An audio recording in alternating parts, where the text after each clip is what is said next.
como cê tá? Hoje tem gigante da colina.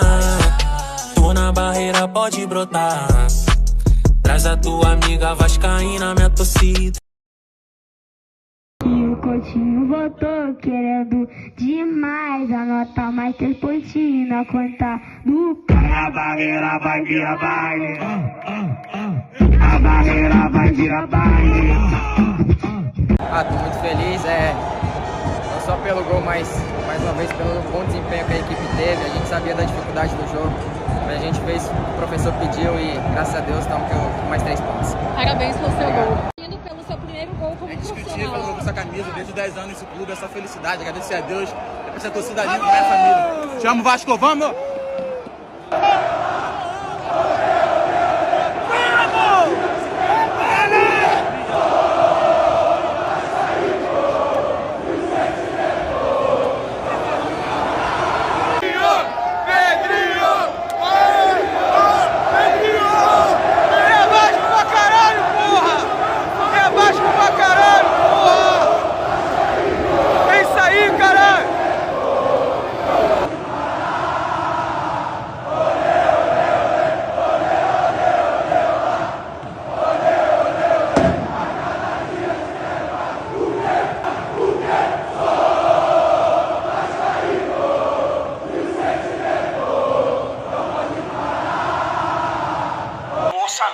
Josh Wander disse quando veio aqui que vai ter um orçamento igual do rival ano que vem.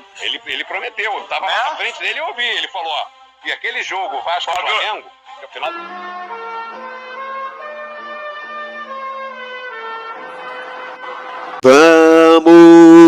Vamos bacalhau, vamos bacalhau, vamos bacalhau, vamos bacalhau. Saudações Cruz Maltinas a todos vocês, meus amigos que estão ligadinhos aqui no nosso canal. Eu me chamo Álvaro Silva, você está conectado no canal Vascaíno desde sempre. Estamos aqui para falar do nosso amor em comum.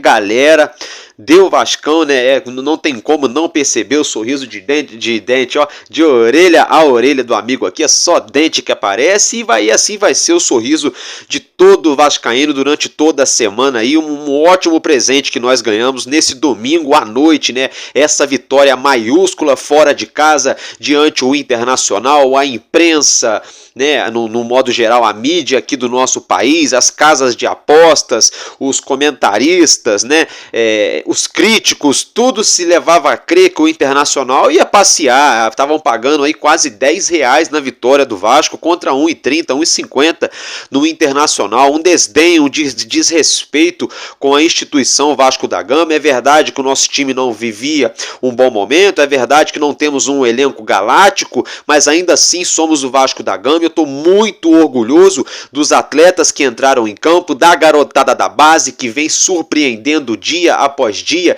entregando em alto nível, jogando dentro e fora de casa. Então eu estou muito feliz, só temos motivos para sorrir e para comemorar, meus amigos. Então é o seguinte, logo de cara iniciando esse conteúdo nesse domingão à noite aí, pré-segunda, né, fatídica segunda, que para nós vascaínos vai ser uma segunda aí, né, uma segunda online, on fire, né, porque o Vascão ganhou e a gente fica aí, né, só com motivos para sorrir. Fato é que eu vou pedir para você que ainda não se inscreveu, dê essa força aqui pro amigo, é de graça, 0800, se inscreva.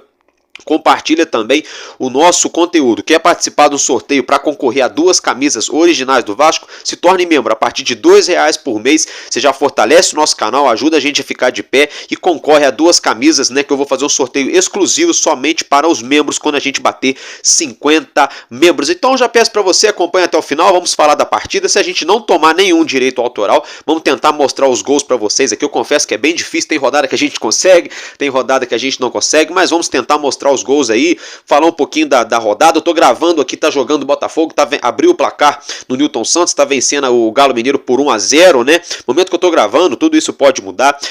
Enfim, fato é que a gente vai falar disso, vamos falar de uma situação envolvendo também o CEO do Botafogo e a dívida do Vasco e outras situações, então acompanhe o nosso conteúdo. Meus amigos, dito isso, já começando pelo início, né? O nosso Vasco da Gama entrou em campo com a equipe escalada pelo treinador Rafael Paiva, que é a nossa equipe que viajou a Porto Alegre para enfrentar o Internacional lá no Beira-Rio. Partida realizada às 18 horas nesse domingo. O Vasco entrou em campo escalado num 4-3-3, com Léo Jardim no gol, Paulo Henrique, Rojas, Léo e Leandrinho formando a linha defensiva. Juan Esforza, Matheus Carvalho e JP fazendo uma trinca de meio-campistas, e no ataque Rossi, Adson e Verrete, né? Diga-se de passagem que o Adson, né, já passou da hora de ser consolidado nessa equipe titular, que vem jogando muito bem. Inclusive ele hoje abriu o caminho para a vitória do nosso Vasco, atuando em solo gaúcho, né, meus amigos? Fato é que o primeiro tempo foi bem moroso, bem fraco, bem apático, aquele jogo ali disputado, marcado, né? A temperatura no Rio Grande do Sul batendo na casa de 11 graus, bastante frio, aquela neblina, aquela cerração, aquela garoa, né? Os jogadores no banco de reservas ali com suas jaquetas, com seus agasalhos, até com uma cobertinha, mas quem estava em campo estava correndo, estava na alta intensidade, e assim foi o jogo inteiro, e o primeiro tempo não foi diferente. O Vasco tentando ali segurar o ímpeto do Internacional, dono da casa, querendo a vitória, se reencontrando com seu torcedor jogando em casa, né? Para mais de, deixa eu ver aqui na minha colinha, para quase 34 mil torcedores, né? Na Arena Beira-Rio nessa reabertura, o Internacional precisando também se consolidar na parte de cima da tabela, e foi para cima, não foi diferente. Mas o nosso Vasco começou muito bem postado com a linha defensiva, com bastante dificuldade, é verdade, na primeira etapa, nos primeiros 25, 30 minutos, na questão ali da criação, né? O Vasco não estava conseguindo ficar com a bola no pé para começar a querer ali esboçar alguma criatividade do meio para frente, mas defensivamente muito bem postado, o goleiro Léo Jardim bastante seguro, a dupla de zaga até então formada no primeiro tempo por Rojas e Léo muito bem, os laterais Paulo Henrique e Leandrinho jogaram muito bem durante a primeira etapa.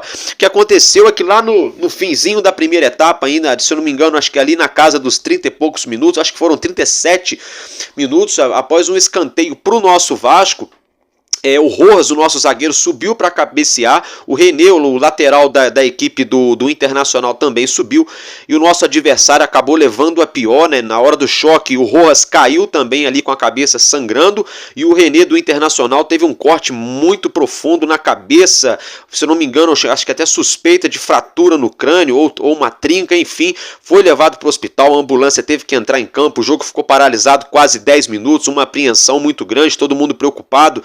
Os jogadores das duas equipes imediatamente pediram para a ambulância entrar em campo, que a cena foi bem forte, mas no primeiro momento a informação que nós temos, pelo menos até agora, no momento que eu estou gravando esse vídeo para vocês aqui, cerca de 9 horas da noite, a informação de que nós temos é que o René foi encaminhado ao hospital para levar ali os pontos e passar, né, pelos exames e ser examinado. A gente vai ter mais informações sobre essa situação amanhã.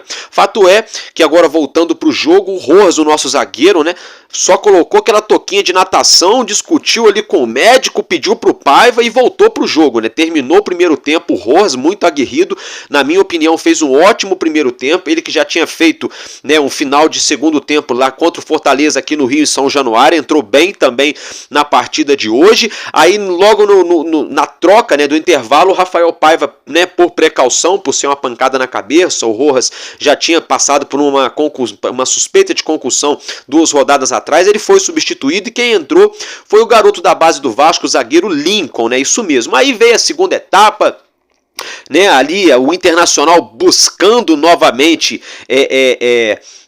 como vamos dizer assim, mandar nas ações do jogo, né, tentando ali levar perigo aos 12 minutos, até aos 10, 12 minutos, só deu Internacional no segundo tempo. Eles estavam querendo, né, fazer o gol, mas o que aconteceu é que eles não contavam com a astúcia, né, e com o erro de um atleta do próprio Internacional. O jogador do Internacional foi sair jogando, o Adson, que não tem nada a ver com isso, dominou a bola de frente para a área, fez uma jogada linda. O Adson, olha, meus parabéns, eu tô com a língua queimando em cima e embaixo, porque eu falei mal desse garoto aí, né, nos últimos meses, falei muito mal dele, que eu ficava pé da vida com ele quando ele entrava. Só que é o seguinte, já é o segundo ou terceiro jogo consecutivo que eu tô abrindo o vídeo aqui para elogiar o Adson. Então meus parabéns pro Adson, que golaço ele fez, dominou a bola ali na meia-lua, deu um drible de futsal, aquele corte de videogame, né, perfeito. O goleirão saiu, ele deu tapinha no cantinho, na bochecha da rede, golaço do Vasco, abrindo o placar ali, né, antes dos 20 minutos, na verdade, se eu não me engano, acho que foi ali aos 15, né? Isso mesmo, aos 15 minutos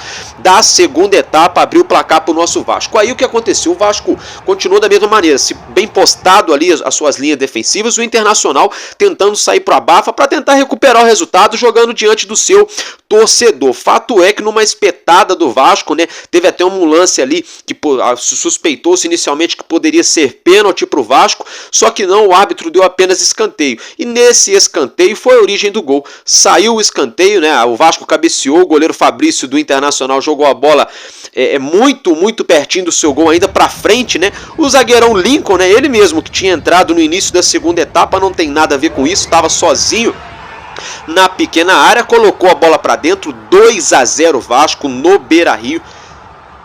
Sensacional. A essa altura eu confesso a vocês que eu gostaria de ser uma mosquinha, ou de repentemente, não sei, eu ser um telespectador que eu tivesse ali na cabine de transmissão, ali perto do Eric Faria e perto do Ramon Mota, né? O Ramon, aquele lateral esquerdo que jogou aqui no Vasco, porque quando o Vasco fez 2-0, os comentários deles mudaram na transmissão do Premier do Sport TV, mudaram, porque eles estavam colocando o Internacional como se fosse a Holanda do Cruyff, né? Sei lá, uma laranja mecânica, estavam colocando o Internacional como se fosse aí, sei lá, um Real Madrid, né? Não, é só um time bem organizado, só, tem nada demais. Se tivesse o Ener Valencia, que é um grande jogador, o goleiro titular tivesse, talvez a história tivesse sido diferente, mas eu fico bobo de ver a falta de respeito dos caras para comentar, para falar de Vasco. A gente vê durante a semana os comentários, né, até mesmo em relação ao próprio Coutinho, né, como é pro Vasco, é grande contratação até a página 2, mas se fosse para outro time, ainda mais os queridinhos da mídia, vocês sabem de quem eu tô falando, e nossa, estariam fazendo um alarde aí, né, estariam fazendo até plantão de madrugada para falar, mas quando é do Vasco tudo querem diminuir.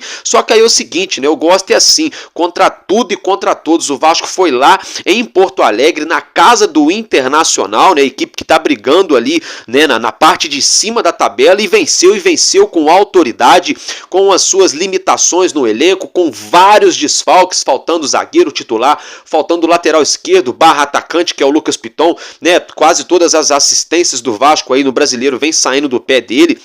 Dimitri Payet, o homem da criatividade, ficou fora da partida. O Guilherme Estrela é outro rapaz também muito promissor da criatividade, vai ficar fora 3 meses. O David, que vinha fazendo ótimas partidas com a camisa do Vasco, também teve que ficar fora. Então olha como o Vasco viajou, né? Todo desmontado, esfacelado para o Rio Grande do Sul, né? Mas assim, com bastante moral, com o peito cheio após aquela vitória de suma importância aqui no Rio diante o Fortaleza. Por isso que a gente sempre fala que ganhar em casa é mais do que obrigação, porque além de a gente conseguir pontuar, conseguir ali galgar alguma coisa na tabela, na própria competição, no Brasileirão, melhor dizendo, a gente também consegue, né, ter moral para as outras partidas. Olha a moral que deu para o elenco, para os jogadores, para a gente ir lá em Porto Alegre arrancar esses 3 pontos aí na casa do Internacional. Então meus parabéns para o Leandrinho, para o Lincoln, né, para a garotada, para o JP, né, eles não são omissos. Meus parabéns aí para todos os meninos da base do Vasco que estão jogando e jogando bem, jogando em alto nível. O Lincoln, o zagueiro que entrou, não só fez o gol, mas quando exigido na parte de trás ali, muito seguro, firme. Eu gostei de ver ele também na saída de bola. É claro, tem a evoluir, tem muita coisa para melhorar, é um rapaz novo, é promissor, mas gente, numa boa, olha, eu hoje noto uma evolução enorme no Vasco, no setor defensivo, sobretudo. O meio-campo melhorou, a marcação tá mordendo mais. O Vasco hoje é um time mais inteligente, né? Por exemplo, as estatísticas do jogo não mentem. Foram 65% de posse de bola para o Internacional contra só 35% de posse de bola para o Vasco, né? Só que o Vasco jogando dentro das suas limitações, fora de casa, faltando 4, 5 jogadores na equipe titular, vários garotos da base no banco de reservas. O que o Rafael Paiva fez? Montou uma equipe coesa, uma linha defensiva que ele já está acostumado ali, né? O time já está se encaixando, organizou o meio-campo para o Vasco sair na boa, né? Espetar a jogada boa ali com as saídas do Adson, do Ryan, do próprio Verrete, né? Do Juan Esforza, que é inteligente quando tem a bola em seu domínio. Então eu não tiro o mérito, a gente não pode esquecer de parabenizar e de dar um mérito para o Rafael Paiva. Organizou bonito esse time do Vasco, né? Eu acho que falta mais o que, né? Pro nosso querido Pedrinho, o presidente do Vasco aí, do nosso Vascão, efetivar o Rafael Paiva. Tá faltando nada, né, gente? Vamos ser sinceros, não tá faltando nada, porque O Vasco enviou 4-1 no São Paulo, jogando dentro de casa de virada com os garotos da base como protagonista na ocasião, juntamente com o David, o JP, o Estrela e o David, arrebentaram, né, colocaram o São Paulo no bolso, e a gente viu o São Paulo ganhando do Bragantino, brigando aí por G4, brigando por título nesse momento, talvez, quiçá. Pois bem, o Vasco ganhou desse mesmo São Paulo por de 4-1 com o Rafael Paiva. Depois o Vasco vai e consegue quase empatar ou vencer o Bahia fora de casa. A gente foi garfado, voltamos para o Rio, vencemos de cabeça erguida o Fortaleza, né? E agora a gente viaja para o Rio Grande do Sul, faltando meio time, faltando o elenco, com 10 atletas da base relacionados. Não que isso seja demérito, só para mostrar para vocês como a gente foi hoje frágil para o Rio Grande do Sul em termos de elenco. Só que a garotada da base correspondeu, e até os outros atletas também corresponderam, e até o Paiva, que soube montar esse time e extrair um time inteligente que tem pouco a bola, mas quando consegue, sai na boa. O problema é que não dá para fazer isso todo jogo. Vai ter jogo que a gente vai sofrer e vai levar o gol, né? Hoje nós sofremos, não levamos o gol de empate. Nós sofremos contra o Fortaleza também, não levamos o gol, que se o Fortaleza empata o jogo a história poderia ser diferente, mas o Vasco vem se portando muito bem. Até quando perdeu, eu vou tocar de novo nessa tecla, pro Bahia a gente perdia, mas a gente empatava o jogo jogando de igual para igual. As ações naquele jogo foram, no segundo tempo até então, foram do Vasco. O problema é que depois aconteceu ali a situação, né, da expulsão do David, mas enfim, tá faltando o quê, né? Gente, na minha opinião, falta-se quase mais nada, né, para efetivar o Rafael Paiva. Ele tem que ser efetivado, ele merece, e os jogadores do Vasco estão de parabéns. Hoje eu tô nota aí no 8,5 para 9 pro elenco do Vasco, sabe? Só não dou 10 porque faltou aquele golaço, aquela plástica, mas o golaço teve sim do Adson. Meus parabéns, eu tô feliz com os laterais, eu tô feliz com a dupla de zaga, né? O Léo muito seguro, jogando simples, sem inventar moda. Gostei, Léo, é isso aí, continua assim, boquinha fechada e jogando bola, simples, feijão com arroz. O meio campo, gostei também, o Matheus Carvalho, tá pedindo passagem, é o motorzinho desse meio campo do Vasco, inteligente, joga simples e joga pra frente. O jogo do Matheus Cocão é dinâmico, dominou, entrega pra frente, é sempre pra frente. Então, tô feliz, né? O Rossi, na minha opinião, que não foi bem, sempre correndo, marcando, buscando ajudar no momento defensivo, mas com a bola no pé ele é atacante, né? Então ele pega a bola toda hora, quer olhar pra trás, quer fazer pivô, enfim. Mas também não tô queimando ele não, mas no modo geral o elenco foi bem, até o Ryan correu, se doou, o Verratti também não fez gol, mas foi o mesmo Verratti de todo o jogo. Aí tivemos o gol do Inter, né? O Internacional achou aquele golaço, deu-se a entender naquele momento que o Inter poderia buscar o empate, eles tentaram mesmo buscar o empate, se eu não me engano, acho que aos 49 teve uma bola no pé da trave do Internacional e ficou nisso, né? Graças a Deus a nossa defesa se portou bem e deu bacalhau, né, gente? Agora é o seguinte, hein? Os resultados da rodada, né, com esse jogo do Vasco, com exceção do Botafogo que tá jogando, né? É o seguinte, hein? Flamengo e Cuiabá empataram em 1-1, São Paulo venceu o Bragantino por 2-0, o Fortaleza venceu o Fluminense por 1-0, o Cruzeiro enfiou 3-0 no Corinthians em Belo Horizonte, o Juventude também enfiou 3-0, só que foi no Grêmio, jogando na Serra Gaúcha. O nosso Vasco da Gama, também jogando no Rio Grande do Sul, venceu o Internacional por 2-1 lá no Arena Beira-Rio. Vitória da Bahia venceu o Criciúma também por 2-1. O Palmeiras, brigando pela liderança, enfiou uma chineladinha no Bahia por 2-0. E o Atlético Goianiense, que perdeu de virada para o Atlético Paranaense por 2-1. No momento que eu tô gravando esse vídeo para vocês, o Botafogo vai vencendo por 1-0, finalzinho da primeira etapa, tá, gente? Fato é que o nosso maior rival é o líder nessa rodada, ninguém alcança ele, que já tem 31 pontos. O Palmeiras, nesse momento, é o segundo colocado ali com 30, depois vem aquela briga, como vocês já acompanham na sua tela. Agora vamos falar da parte que nos interessa, que mais chama a atenção do torcedor do Vasco, né? Hoje o nosso Cruz Maltino, vencendo a equipe do Internacional, chegou aos 17 pontos, pegando o elevador e consolidando-se na 13ª colocação. O Criciúma, que perdeu o resultado, acabou ajudando o Vasco, seria melhor um empate, não nesse caso, né? Mas acabou ajudando. O Criciúma é o 14º com 16, e o Vitória da Bahia, após triunfar diante o Criciúma, foi bom, hein? O Criciúma, né, é o 15º com 15 pontos. Aí o Cuiabá é o 16º com 14 pontos somados, abrindo a zona do rebaixamento. O Corinthians numa crise sem precedentes com 12 pontos, o Grêmio também numa crise enorme com apenas 11, é o 18º, o Atlético Goianiense é o 19º com 11, e o Fluminense está fazendo uma campanha terrível, né? Para não falar outra coisa, uma campanha sinistra. Só tem 7 pontos somados. O Fluminense que perdeu para o Fortaleza na tarde desse domingo na Arena Castelão por 1-0, e aí vai fazendo esse começo pífio, né, de campeonato brasileiro, né, gente? Só vou falar uma coisa para vocês em relação à tabela, uma ressalva, viu? Vamos torcer aí pro Grêmio, né, jogar logo o jogo que ele tá devendo para jogar e resolver logo essa situação, sabe? E olha só, galera, vamos torcer também aí, viu?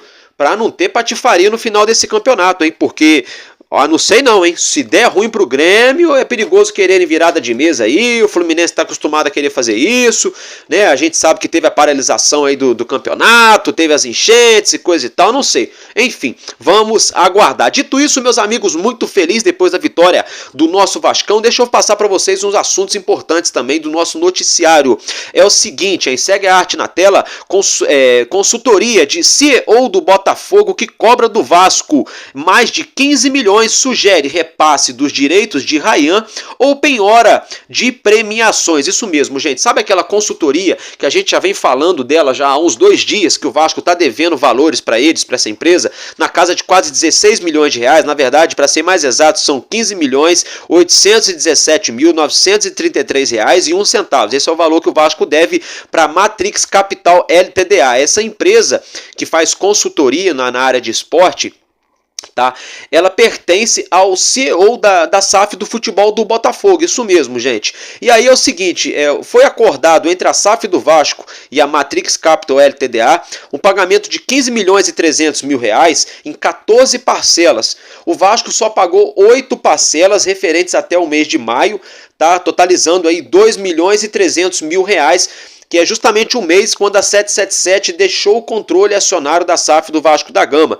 Com isso, né, já está indo para 2 meses de atraso as parcelas, né, e a Matrix Capital LTDA, como eu já mencionei, ela que pertence ao CEO da SAF do Botafogo. Só para deixar bem claro, o Botafogo não tem nada a ver com isso, tá, gente? É o camarada que é o CEO da SAF do Botafogo, é dono dessa empresa, é um dos sócios dessa empresa, tá? Só para ficar bem claro, o Vasco não tá devendo ao Botafogo, tá, gente? Só para esclarecer. Aí vamos voltar aqui ao assunto. Aí agora o Vasco tá devendo aí os valores. Aí a Matrix Capital tá cobrando do Vasco 15 milhões e 817 mil 933 reais e 1 centavo. Estão faltando 6 parcelas, né? E aí eles têm essa audácia, né, de falar, olha, já que não tem bala para pagar, né, dá aí os direitos econômicos do Ryan, que tem vários times europeus interessados nele, ou então dá aí penhora aí de alguma premiação, de cota de televisão. É brincadeira, né? Só sei que é o seguinte, galera, eu acredito que o Pedrinho deve conseguir desembolar esse problema pra gente aí, pro nosso Vasco, porque né, isso não foi ele que causou, né, foi os camaradas da 777 com o Salgado, e outra, né, é só problema em cima de problema, e a gente sabe que o Pedrinho quer deixar o Vasco aí, né, na ponta dos cascos, tomara que dê certo. Só que aí a gente fica trabalhando agora, né, com a gestão anterior, como é que fala, sabotando, né, a atual gestão. Aí só vou levantar uma questão para vocês. É por isso que eu falo que tem que mudar as leis da SAF aqui no país e tem que mudar também o regimento interno do Vasco, porque agora era para estar sendo cobrado esses 15 milhões, não é do Vasco da Gama. Não é da SAF nem do associativo do Vasco. O Vasco não era para ter nada a ver com isso. Para quem era para estar sendo cobrado isso aí, era para o senhor Joshua Wander, lá para a totinha da 777, e o senhor Jorge Salgado. Só que aqui no Brasil, infelizmente, os dirigentes de clube, até mesmo de SAF, fazem um monte de cagada, fazem contratos duvidosos e astronômicos, depois deixam o clube endividados e metem o pé. Aí é fácil administrar, né? Porque se fosse no CPF deles, se fosse no CNPJ deles, eu duvido que eles iam deixar acontecer isso. Eu duvido, mas aí como vai entrar tudo no CNPJ do Vasco, eles não estão nem aí, né? Por isso que eu tô cansado de falar aqui. Essa turma precisa sair do Vasco urgentemente, não ter acesso nunca mais ao Vasco, e se possível sair de Camburão, né? Vocês sabem para onde? Para um presídio, tá? Essa é minha opinião, tá, gente? Agora mudando de assunto, né? Hoje uma cavadinha, uma fofoquinha, não sei, né? Só sei que o veículo UOL divulgou. Tá falando do que, Álvaro Silva? Gente, o treinador Thiago Carpini, né? Ele mesmo começou no interior do futebol paulista, no São Bernardo e coisa e tal. Sei lá se foi no Água Santa, enfim, lá no interior do futebol paulista, teve uma passagem pelo São Paulo, não foi bem, né, e agora foi ventilado no Vasco, tá? Isso mesmo, como o próprio UOL aí mencionou essa situação, ele está sendo aí, o Vasco teria sondado, né, o Thiago Carpini. Não sei, vamos aguardar, acredito que não, ainda mais depois da grande vitória do Vasco aí com o time que o Rafael Paiva conseguiu armar pra gente vencer o Internacional, tá, gente? Outra informação antes da gente estar encerrando o nosso conteúdo é que o meio atacante / volante Thiago Alcântara, né, ele que estava jogando no Bayern de Munique lá da Alemanha, foi ventilado aqui no Vasco pouco tempo atrás, né? Aquele jornalista Fabrizio Romano, né, tá afirmando, né, que ele está se aposentando. Então, segundo o jornalista Fabrizio Romano, né, o Thiago Alcântara estaria aí deixando os gramados aí como profissional, né, nessa última temporada aí de 2024. Então, meus amigos, é isso que eu tinha para falar para vocês, sem muita falação, para vocês aproveitarem aí esse finalzinho de domingo para esse começo de semana aí, e tamo junto porque o nosso Vascão ganhou e tudo fica, né, diferenciado, porque enquanto houver um coração infantil, o nosso Vasco da Gama será imortal. Vascaíno desde sempre. Valeu e é nóis, Vasco!